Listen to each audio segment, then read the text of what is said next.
today's video, we're going to be doing some stuff here at the storage. Hellcod is running. Let's get started. Alright guys, welcome back to today's video. So I'm just doing some stuff in my storage here. I wanted to make sure that the Hellcod starts, and it does. So if you guys remember last time, it barely started after being parked for a few months. But this was probably about a month that it's been parked, and she fired right up. So she sounds filthy. So I was just letting that get running. The Viper though, that thing is like dead as a doorknob. Like I couldn't even hit the remote. It just didn't even respond. That battery's a few years old though, and I think the cold that ran through Texas completely just sealed the deal on that thing. So I'm gonna go ahead and see if I can find some tools. All my stuff is all over the place. I'll see if I can find some tools so that I can take the battery out on that. The battery is a pain in the butt to remove on that thing. You gotta take off the wheel, the rear fender liner, and then get access to the battery. So let me see what I can manage. All right, so I managed to find my toolkit. This isn't my main toolkit, but just a portable one that I have. And I found a jack, and I found one of these crossbars. And go ahead and take the wheel off. That panel has to come off there. We got some rubber burnout stuff in there. By the looks of it, I can't remember what the heck I was shredding, but obviously I was shredding something. And the battery's behind that, so I gotta take out all this little stuff here. And we got the wheel off. If you guys haven't seen a Viper wheel, these things are fat. 355 wide. Things are massive. Okay, so we get all the hardware out of here. I can't remember how this thing comes out, but I guess it's like that. And there you go. There's the battery. If you guys don't know, I mentioned this to you guys before, but the way I came up with the battery tray for the Dakota behind the wheel was the same way as this. So I saw Dodge put it here for the Viper, so I did the same thing with the Dakota, and it's been working out well.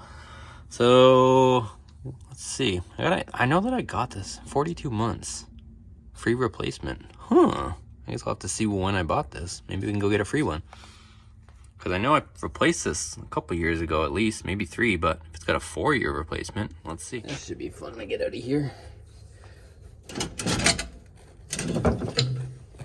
Oh, it actually wasn't that bad. Well, I bought it from Costco. I guess I didn't do too bad though. That was 6 years. Jeez, I've had this thing that long. That's crazy. So I guess I replaced it somewhere in 17-ish, I would guess. This battery was produced November of 2016, so I guess I did all right. I guess I'm gonna go ahead and just get a Walmart one. I'm not really too concerned on the brand, because every few years down in the south they end up going anyways with the high heat. So let's go ahead and get a new battery. Good old Wally Mart. Just like that. Out with the old, in with the new EverStart. All right, new battery in there. The EverStart is in. Now it's just a matter of putting this panel in. But funny enough, I'm gonna have to probably take all this panel stuff out of here when we go to change the fender. So I have the new fender. If you guys remember, this nasty thing happened in shipping. Kind of just fell apart. But we've got a full new fender, but I'm gonna have to take out all this fender liner and stuff, but we'll deal with that once we get into the new shop. Okay, we got the panel back in with our big burnout rubber piece, and let's get this wheel back on here. Okay, and if you guys are new to the channel, you might be asking what the heck we're wondering on. This is a Dodge Viper GTS ACR edition. Super rare. There's only, I don't know the exact number. I don't know if anybody really knows the exact number, but it's under 30 of these cars ever made. So in this color combo, I should say. But we have power. We've got power. I've also got a bunch of my stuff from my house in here. But we should be able to start it now. It did something kind of weird at first. It wasn't recognizing the little key fob, but it seems to have recognized it now. This thing is loud.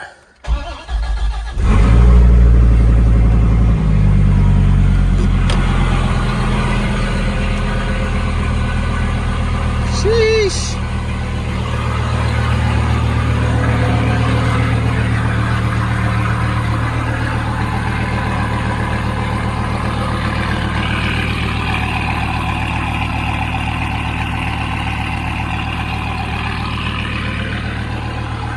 God damn. Okay, so next little project, you guys, is we've got the SRT10 Ram. And if you guys do or don't know, obviously you can see the plate. It was outside for a little bit in Canada. So like this has been bothering me for a while, the fact that you can see through and it's like this rusty colored metal. So what I wanted to do is take this stuff off, so I was just soaking some of the hardware in WD, since hardware is a little, you know, not on the greatest. Since the hardware's got a bunch of spagutska on it, I'm just spraying it with some WD. And what I'm thinking, and I want your guys' feedback, is you guys figure we've got the Eco Diesel here, we've got the trailer here, we've got this, we've got the Dakota, and I've got the Viper. Right now the trailer is completely full of house stuff, all my home belongings. So I have to go all the way to Florida. Let me turn this around actually. So I have to go all the way to Florida with one trip, and that's with this and the trailer. It's already loaded, I can't take any vehicles. What I'm thinking is go there, dump off all the house stuff, and then I gotta come back empty with my trailer, and then I have room for one more vehicle plus a bunch of stuff. So what I'm thinking is on the next run, I come back and I get the Viper, because even if I were to try to get that transported, it's so low that it's like absolute pain. So I'm thinking I get the Viper on the next run, plus the remainder balance stuff of the stuff that goes in the garage. And what I was contemplating is if I put a trailer hitch on this SRT-10, then I could rent a U-Haul trailer and put the Dakota on it, and then I would be done. I'd be out of here completely. So what I'm thinking is maybe doing that, because if I don't do that, then that leaves me with going all the way back to Florida. Again, I'm in Texas. Go all the way back to Florida, dump off the Viper, and then I still have the SRT-10 and the Dakota here. So I'd have to come all the way back here, get the Dakota, and then I would have to come back here another time. So technically, if I can get, my buddy Steve might help me, or we'll see what happens, but technically if I came back here empty, load up the Viper, I get Steve to drive the Eco Diesel with the trailer behind it with the Viper in it, I could drive the SRT-10 with a U-Haul trailer attached with the Dakota behind it, and then I would be done and out of here. So that's what I'm thinking. I just want to investigate whether I can get this hardware off or if it's going to be a nightmare. So they do make a hitch for this, which is only like $100. So I was thinking about putting it on, even if I take it off later. I could do it, but one more thing I want to tell you guys though about that. So they make a hitch for this, and if you guys don't know, it does have the knockout for the hitch. So it'll sit down here. But they have one, I guess on the 3rd generation, they pretty much have the whole reinforcement for a hitch. Like it's got like a big steel bar down here, if you can see it coming off the frame. So it already has provisioning for it, but you'll notice like a hole here. So they make a hitch for like $100 by Kurt, and it goes in here. It uses existing, there's 2 holes. You guys probably know, like there's 3 holes right here, right? The 3 holes, like the standard stuff here, and it bolts onto the existing holes, and then from the bottom, and then it fits right there. So what I'm thinking is put that on, and I could have a hitch on this for $100. But the issue is the fact that this thing got a really aggressive drop on it. I don't think I have a whole lot of suspension travel, so I'd have to take the 24s off for towing, because there's no way, like that is just way too dicey, which isn't the end of the world, but I still don't have a lot of suspension travel with this kit. Like it's pretty much just sitting on the bump stops, especially since I have the back loaded up with stuff. Like it's just sitting on the bump stops. So it wouldn't exactly be easy to switch it back and raise it, but that's kind of where I'm at. But let me know what you think down below. I'm going to continue to see if I can get this hardware off so that I can even have that option if I want. Okay, so I got this panel off and cleaned behind it, because there was literally, what is this thing, 2005? So like 17 years of dirt stuck behind the panel. So this is how it fastens. I've never taken those off. If you guys have one of these trucks, I would probably recommend you take it off and clean what's behind, because this panel is just sitting here, this plastic portion for the body kit, and if you got dirt back there, it's just chafing. So it's pretty interesting. It's held on by like these Velcro, like plastic Velcro tabs, and it's got this bracket here and then screw in the bottom, and it pops up off those little hangers there. So you can see right there, it looks like a normal Gen 3. It's got the Gen 3 just steel bumper underneath it, and there's a Gen 3 body line from a regular Ram, and then this is what that piece looks like. So I'm gonna pop this one off. Let me show you guys. So it's kind of weird. You like pull it up over here, and it just like pops off, and off the back you have to just break free the Velcro from the back over here.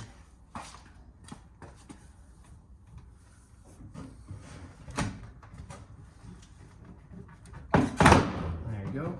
There's the Velcro, and the whole thing thing pops off like that, but you can see all the dirt that's behind it.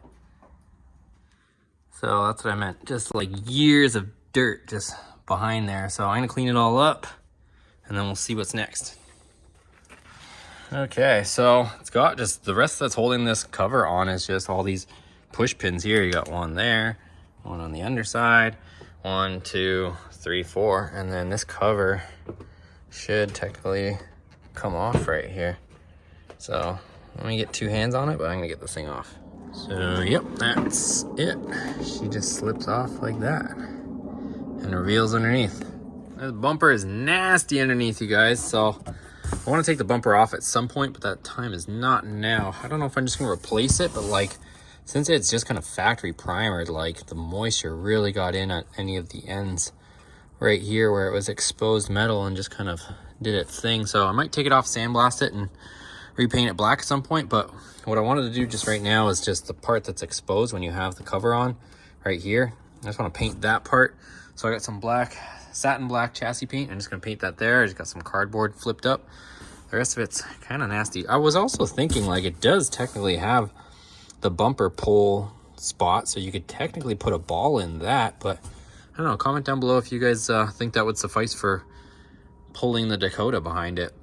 I was thinking of getting one of those U-Haul car carriers, so the ones where it would sit on top. So not the like tow dolly where the wheels run on the ground, but the one that's actually you drive up on it and it stays up on there. All 4 wheels are on a flatbed type thing. But let me know if you think that would be enough. I think, as far as I know, I think it's 500 pounds, 5 like tongue weight, and able to tow up to 5,000 pounds off that. But let me know if you guys would trust it, or if you would rather just, there's the other kit that bolts into here and has the, you know, traditional receiver right there. Okay, so I got that part done. I kind of hit a couple spots here. I didn't want to get too close because I obviously don't want to get any paint on the body, but that was the main thing that I wanted to get right there. It actually looks pretty decent. I really want to do the rest of it, but I'll take the bumper off to do the rest of it and do it properly, like I said, but at least it looks half decent. I really wanted to keep going because it was looking so good, but what I was thinking is technically if I am able to do it with that, I could leave the, you know, all the SRT10 body kit off of it and just pull off of that. Either way, it's only $100 more for the Kurt hitch that bolts all into here. I don't know that I would leave it on or just use it as is. Like, I honestly might just, as ugly as it is, just drive it like this, towing, if I were to tow, and just put the hitch on and then take the hitch back off, since I don't, you know, how many times am I really going to need to tow with this thing? The other thing too is I was thinking this thing's got the 3-inch lowering blocks underneath. So it's got the 3-inch lowering blocks. I'm almost thinking of taking them out because I don't know, like, I don't know what the original plan was, but the thing is like absolutely slammed with those lowering blocks on here. So it's different than a Gen 3. If you guys are Gen 3 guys, the axle is flipped already on this. So if you notice, the axle was above the leaf spring, so it's already lowered from the factory. Whereas a regular Ram 1500, it would have the axle on the bottom side of the leaf. So I don't know if I should pull those out because this thing is literally just, I barely have anything in the back of this right now. I've got a couple wheels in here and some random junk, but literally just 2 22-inch SRT rims, and it is just slammed out in the back. So debating if I were to tow with this, I probably got to take those blocks out, and I have all the original suspension actually in that white box. So let me know what you guys think. Should I bother towing with it? Other funny part about that is I don't even know if I'm saving anything by going through the hassle of towing with that, because I already kind of ran the math. The EcoDiesel towing the trailer gets better fuel economy than the SRT10 did completely unloaded. So technically speaking, I could be driving in the EcoDiesel with the trailer loaded with this in the trailer, and it would be getting better fuel economy than just driving the SRT10 with nothing behind it. For, you know, pretty much the same, maybe slightly better with this, because this with the trailer I can get about 14 miles per gallon or so, 12 to 14, whereas the SRT10 I barely get like 12. So and if I put a trailer behind the SRT10, it's probably going to drink fuel even more. So I don't know what the heck we would get. So it might almost be more cost effective just to tow with that. But the only thing with doing it this way is it would probably save me a couple trips, because I would be getting 2 vehicles out of the way versus having to go, come back. So it's saving me 2 trips to drive the SRT10 with a trailer behind it, or do we just tow it behind? But pretty much it. As you can see, I'm losing daylight. I'm not gonna put the body kit back on just yet. I just wanted to get it off. Like I said, some of the hardware was been sitting there for a long time, so I had to soak it in WD-40. Got everything off though. You can see all the body kit pieces behind me. And at some point I want to probably do like an SRT10 like cleanup project, because there's a bunch of stuff that I want to attend to on this. It's like I said, it was sitting around for a while, so I want to clean it up. It's in pretty good shape, but at the same time, underbody could definitely use some love, as you can see. But it's all stuff we can attend to, but we've got a lot of stuff on our plate. So comment down below what you guys think as far as, you know, towing and stuff. Should we take the Eco Diesel back and forth a couple extra times, or should I put a trailer on the back of the SRT and put the Dakota behind it, and then I can get maybe a buddy to drive the Eco Diesel with the trailer, and then that's pretty much it. Get everything out of here.